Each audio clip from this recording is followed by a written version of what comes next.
Hey guys, welcome to the JRB Tree Climbing channel. A few years ago I made a video I'm quite proud of. It was my 10 rules for saddle hunting safety. And rule number 10 was kind of ambiguous. It was to anticipate Murphy's Law. Anything that can go wrong eventually will go wrong. So I want to explore that a little bit today and talk about emergency supplies. What do you bring with you and where do you put it in terms of anything that could go wrong? In one of my videos, I showed you what I generally carry. And I'm not telling you that I'm a model. I'm learning in this process as well. I posted about it in my Facebook group, JRB Tree Climbing, just this past week and got some great ideas that have me thinking. And there's also some products from Ape Canyon, a first aid kit that I want to show you that I'm adding to my arsenal as well. In my left saddle bag, I've got it cinched just big enough to get my fist in and grab my rangefinder. But if I were to invert completely, this won't open. But if I intentionally open it, I've got a Ziploc bag. And this bag's pretty old, right? It's got my emergency stuff. Now, by emergency stuff, I mean stuff that I never touch. If I were to go in here normally and use anything from here, well, that's a problem. I might not put it back. This is emergency stuff only, stuff I wouldn't normally need. So I'm going to show you what I carry, and then I'm going to give you some ideas for other things. And there is an entire list. You build your own list. Go to my website and look for the page for emergency supplies.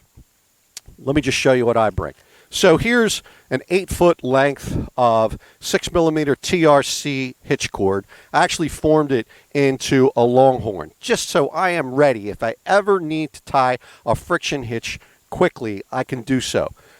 See my content for self-rescue and failure modes and mitigations. There's times we might need to tie a friction hitch. For example, if the one we have wasn't holding. See what else I have in here. And I haven't gone in this bag. This is exactly how I walked out of the woods yesterday. So here I've got a second piece of cord. This one's untied. Do I need them both? Probably not. Does it hurt anything? No. I've got a carabiner. You'll notice if you purchased the 3-hitch system, I'm including an extra carabiner that has no purpose whatsoever except to be your extra carabiner. It's a good thing to just leave it in your bag. I also carry some paracord. I actually happen to have a couple of pieces, a really short piece and a longer piece. Just enough that if I ever walked into the woods and found that my paracord preset was not in place and I didn't have a pole or a throw ball, I don't usually carry one when I'm going to a preset, I can improvise. I can put a rock on this and make an improvised throw ball to get into most trees. So I carry some paracord. This is a little less than I might need. And I also carry a tactical knife, a knife that I can open with one hand, just in case I ever needed, and I can't think of a reason why I'd need to, but if I ever needed to cut myself out of a tree, I've got a knife for that purpose. But you'll notice there's no first aid stuff here. What if I cut myself? That's a very real possibility. I'm going to be adding some first aid stuff to this bag. I can't justify carrying an entire kit in the woods. I think I'll leave that in the truck. Let me tell you a little story. My dad worked in construction. He was a stonemason, and I remember just being a little kid the time I was using a carpenter saw, and I shouldn't. I was 9 years old. I know that for a fact. And we were building Dad's hunting cabin, 200 miles away from home, miles from a phone. And I remember cutting my arm pretty good with a carpenter saw.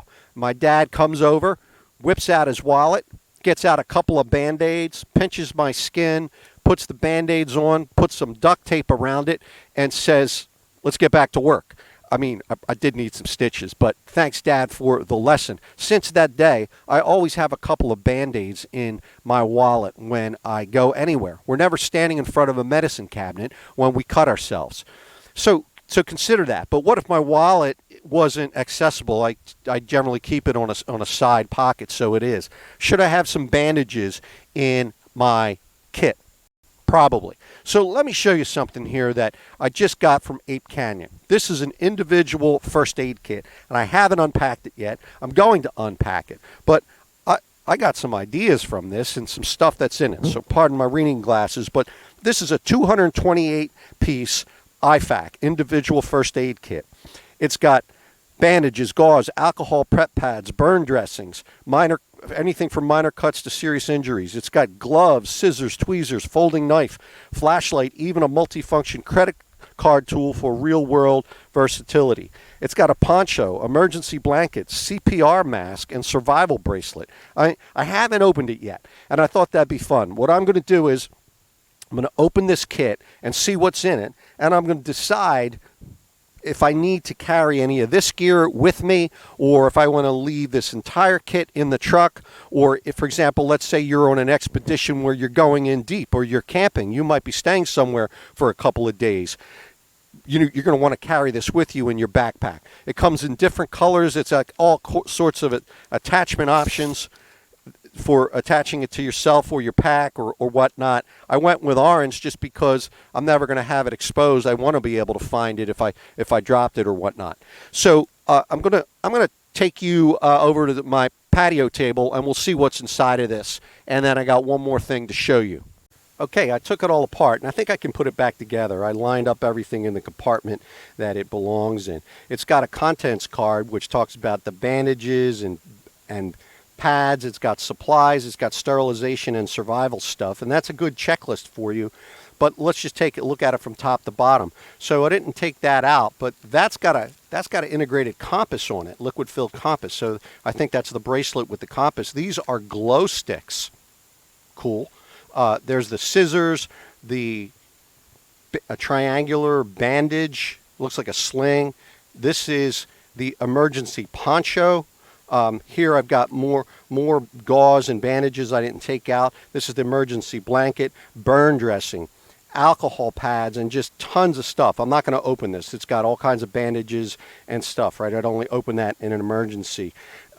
But it is a Ziploc bag, so I don't want to open it here in the backyard, but you could check that out with clean hands. And 2 pairs of vinyl gloves. And down on this compartment was the fire starting kit, an emergency knife, an emergency flashlight, and that credit card multi-tool. A lot of stuff, and it'll get you thinking. Even if you don't purchase this kit, or you don't carry it in the woods, you might want to leave it in your truck, or you might better have a checklist for what you do want to carry. Let me see if I can put this back together. Okay, so I was able to get it back together. I'm not saying it was perfect, but I hope that gave you some insight in terms of what's in this kit and what you might want to bring with you when you where you want to store it. I also want to direct you to the website because this list is not complete, it's still growing. I put it on in front of my Facebook team, and we got other suggestions, things like a tourniquet, a snake bite kit. I don't have poisonous snakes in most of the woods I go into, so I don't worry about that. But there's a lot of things on here, like extra batteries, extra flashlights, a compass, a whistle.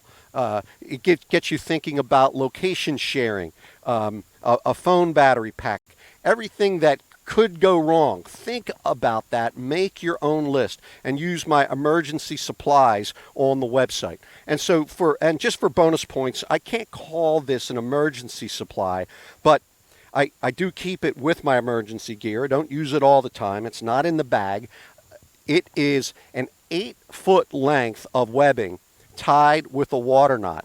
And this is just super handy to have. I've never needed it in kind of a rescue situation, but there's all kinds of things I could imagine using this for, like even girth hitching it to a tree and tying myself in an emergency.